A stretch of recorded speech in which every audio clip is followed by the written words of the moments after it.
This is Euronews Now. I'm Helena Humphrey. Here are your headlines. US House Speaker Nancy Pelosi concludes her controversial trip to Taiwan as China says it'll hold military drills in the air and sea close to the island. The US state of Kansas votes to protect abortion rights in the first referendum of its kind since Roe v. Wade was overturned. And scorching temperatures across Europe as countries swelter in the third heat wave of the summer.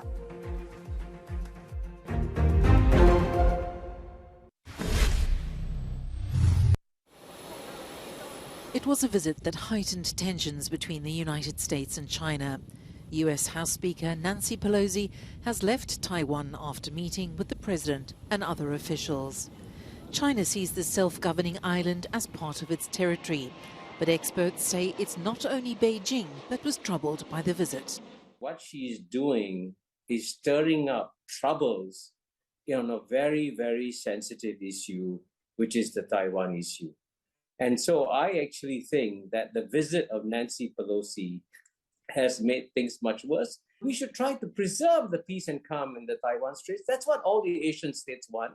And the best way to do that is to stick to the status quo, and then the peace will continue.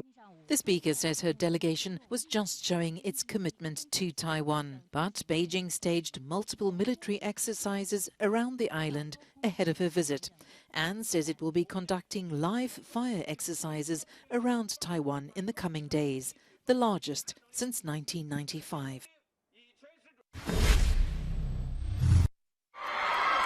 Pro-choice activists in the United States finally have something to cheer about after a resounding victory for abortion rights in the conservative state of Kansas. Voters there rejected a ballot measure that would have allowed the Republican-controlled legislature to tighten restrictions or even ban the procedure outright. The referendum was seen as a litmus test for voter sentiment. A coalition of voters across the political spectrum came together today and voted no. They voted no to protect their neighbors. They voted no on changing the Constitution and really, demonstrated our free state roots here in Kansas are alive and well. It's the first major vote on abortion rights since the U.S. Supreme Court scrapped the constitutional right to the procedure in June. The victory also provided a glimmer of hope for Democrats ahead of midterm elections in November.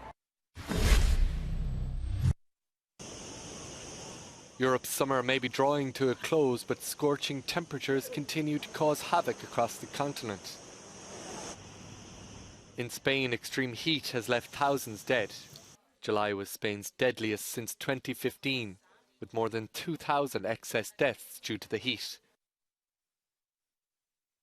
Lorenzo Armenteros, the spokesman for the Society of General and Family Physicians of Spain, explains the trauma heat can cause the body. Most deaths are a consequence of heat stress. It can affect multiple organs, decompensating them significantly and causing multi-organ failure and subsequently death. Spain also has the highest number of deaths in Europe due to the heat in the last week. Most deaths occur in the elderly, who are the most vulnerable to the heat. But all ages can succumb to the effect of high temperatures. In addition, experts say the high temperatures can lead to an increase in heart attacks, pulmonary thrombolisms, and embolisms.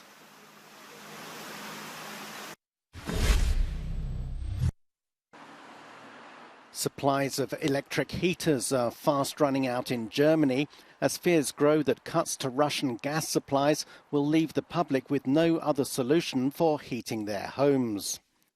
Sales for the first half of the year are up 35% on last year, and this store in Berlin has already run out of stock. And everyone wants to buy electric heaters, but it's completely sold out. Maybe we get September, October or November. No company can tell us if they deliver it to us, because everything is completely sold out. Around half of German homes rely on gas for heating. My fear is that there will be problems. If I don't have a heater and have health problems, the least I'll need is a bathroom that's warm. Maybe in the future we won't be able to shower with hot water. I don't know. Noch nicht mal heiß duschen. Ich weiß es nicht. Here in Germany, they've said that the thermostats will have to be turned from 22 degrees down to 17, and maybe even lower. To add to the problems, reductions in the supply of gas have triggered a sharp rise in prices, which is likely to be passed on to consumers.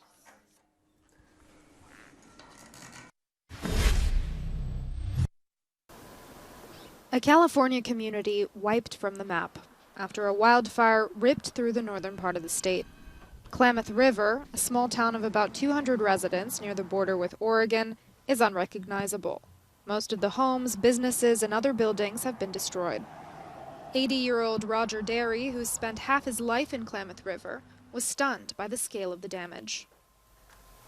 Everything's gone except you go up toward the Oak Knoll, there's one or two houses there that are still okay. The rest are all gone. I mean, it burned so hot, you can't believe it. The deadly blaze, which has been dubbed the McKinney Fire, has killed at least 4 people, destroyed more than 100 structures, and scorched more than 200 square kilometers of forest. Helped by recent rainfall, firefighters are still working to bring it fully under control.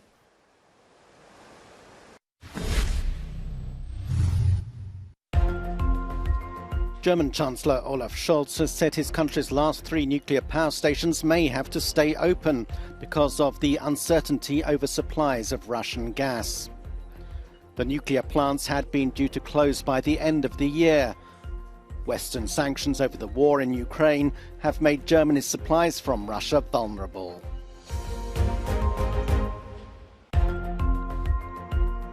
A giant, perfectly circular 32-metre sinkhole has opened up in Chile's northern mining region. The hole has appeared near the Alcaparrosa copper mine in the Copiapó province. A health centre and a number of homes are located just 600 metres away.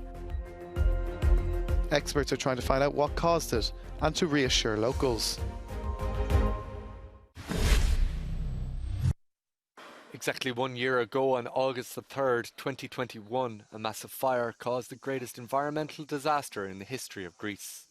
Evia, the second largest island in Greece and the 6th largest in the Mediterranean, went up in flames. The fire lasted 10 days. Over 500,000 acres of forest and agricultural crops were burnt. Nikos Dimitrakis is one of the locals who fought the fire. Most beekeepers suffered significant damage. Most beehives were burned and many decided to leave the profession. This job makes no sense anymore. The pines burned and the bees have no food. Yet we will continue to fight. The government promised a lot, but so far we've seen nothing. Just words. Beyond the dense pine forest, the fire burned dozens of animals, houses, warehouses and farm machinery. Demetrius Demu is a livestock breeder and beekeeper. He managed to save his sheep and goats, but his corral burnt down. He estimates that the damage exceeds €80,000. Authorities say they will put us in a new special restoration program for professionals who have suffered damage. We're still waiting. It was supposed to start in February, but nothing happened. The government is good with promises and loves paperwork. Tourism has always been an important source of income for the region, but due to the scorched landscape, attracting visitors is proving a difficult task. For this summer, the government established the Evia Pass. It is a voucher worth €150, which is given to anyone who comes to spend a holiday in northern Evia. The fire was something shocking. We could never have imagined we would experience something like this. Tourism has certainly been hit hard. Who will come and have a holiday in the burnt areas? So we need extra help from the state. Although only a year has passed, nature has begun to regenerate. Yet the burned houses continue to remind of the great disaster. Cooking Amelia village was the first to burn down last year. The church and 22 houses were burned to the ground. Locals are watching on TV the big forest fires that are hitting many European countries. Last August, they lived the same nightmare. That is why they can feel the pain of those fighting the flames and send the message that fire and destruction cannot defeat life. Apostolos Taikos, Euronews, Evia. Well, joining me now is Peter Dickinson, Ukraine editor at the Atlantic Council. Great to have you with us once again, Peter. Now, of course, the world has seen today images of that ship carrying grain being checked at a processing centre. Is that a breakthrough in your book? Yes, it's certainly a landmark. We haven't seen grain reaching international markets from Ukraine since the Russian invasion began in February. So it's certainly a major departure and a noteworthy event. However, we need to maintain a sense of perspective. It's just one ship. To give you an idea of what the volumes we're talking about here, in order to bring out all the grain that is currently backlogged and stored in Ukraine, it would take hundreds of ships, perhaps as many as 800. And that's before we even talk about this year's harvest. So while it's a welcome development, there's a long way to go, and there's still huge skepticism and caution over whether Russia can be relied upon to maintain its side of the bargain, i.e. whether these shipments will continue and whether they will remain safe. All right, Peter, we're touching now on the situation on the ground in Ukraine. President Volodymyr Zelensky making his nightly address last night, saying that the situation in Donbass and eastern Ukraine, a quote here, is just hell. From what you're hearing, are people managing to get out? What is the status of the fighting there right now? Well, the fighting continues. There have not been any major movements along the front lines, but there are now already concerns growing of where we're going to be in the months ahead.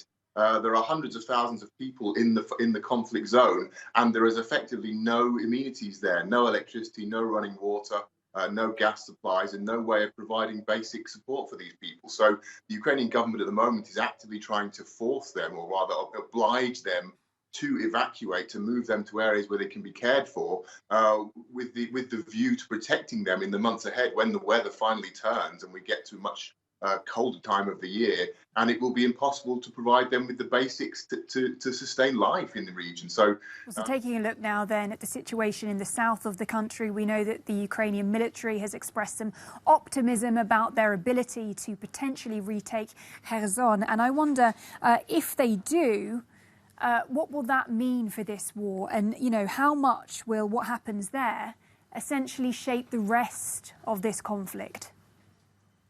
Well, there's a widespread recognition that the battle for Kherson could prove decisive in terms of determining the future course of the war and perhaps even the outcome of the war. Kherson is the key to southern Ukraine. Now, if Ukraine is able to liberate Kherson and force the Russians back, then we could see the opposite scenario where Russia is facing the possibility of being forced out of southern Ukraine entirely, and Putin would then be looking at a situation where he might have to scramble to even maintain the gains he had at the beginning of the war, i.e. Crimea, which is below Kherson, and the territories in East Ukraine, Donetsk and Lugansk.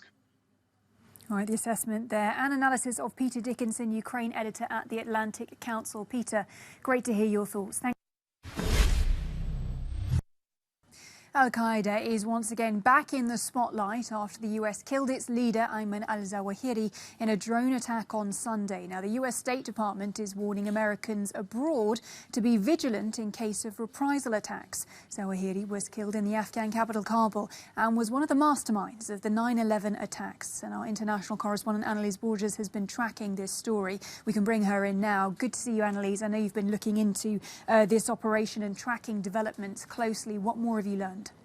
Well, this is a manhunt that's been going on for more than 2 decades, Helena. Zawahiri had been on a list of the world's most wanted terrorists since before 9/11. He was wanted in connection with those 1998 bombings of U.S. embassies in Tanzania and Kenya. After 9/11, he was believed to have moved to that mountainous area on the border between Afghanistan and Pakistan. And since the U.S. withdrew its troops from the country last year, intelligence officials have been on alert for his return. They had learned shortly after the Taliban took over Kabul that his family had returned to the Afghan capital, and a couple of months ago then they identified one man inside that safe house as being Zawahiri himself. The preparation for this attack has reportedly lasted several months. Over the last few weeks, U.S. President Joe Biden was reportedly heavily involved in the studying of the options that the agents had to take alZawahiri down. They then identified the safe house in that crowded neighborhood. There was no option for them to send U.S. troops in, so a drone strike was concluded to be the best option. And of course, we understand that 2 Hellfire missiles hit that safe house in the early hours of Sunday. So, Annalise, from what you're saying, we can ascertain or at least get a clearer idea, perhaps, that the Taliban did indeed know that he was in Kabul.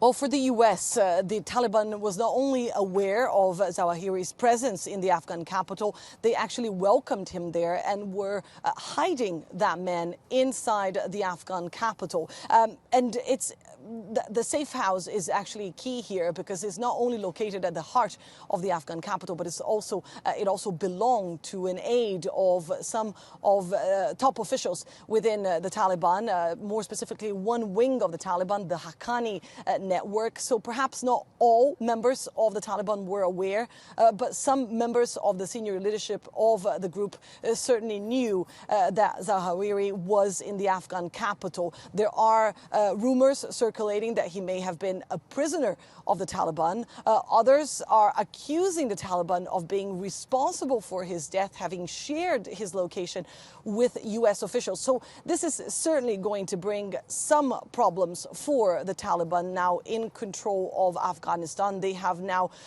since condemned the drone strike in the Afghan capital, saying that it violated the Doha agreement, something that the U.S. has refuted, saying that they were violating that deal if they were indeed harboring a wanted terrorist. All right, Annalise, and I know you will be tracking those developments closely. Our international correspondent there, Annalise Borges, on the story. Good to talk to you, Annalise. Thanks.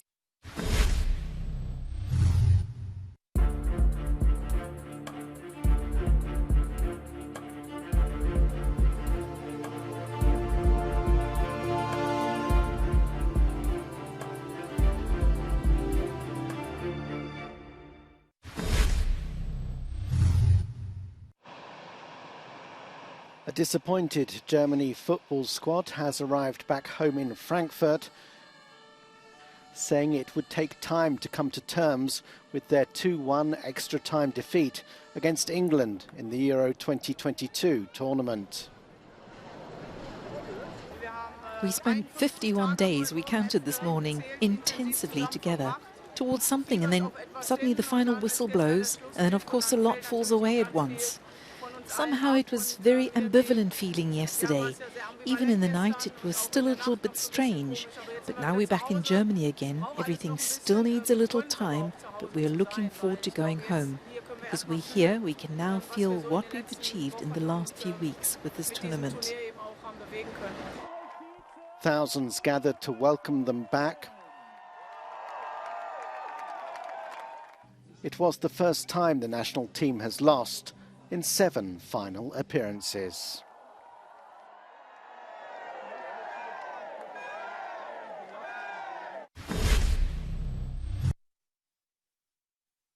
"54 rare tortoises that were raised in secret by an animal lover have been released into the wild after being confiscated by Italian police. The tortoises belong to the protected Testudo hermani species and should have been reported at birth by their owner, a woman who lived in a villa in the Venice region. But authorities only found out about them after she died. No fine was issued for the offence, but the specimens, aged between 1 and 30, were handed over to a wildlife recovery centre in Modena and released into a dedicated woodland area. Thanks for your company. Remember, there is always plenty more news and analysis on our website. That is euronews.com. See you soon.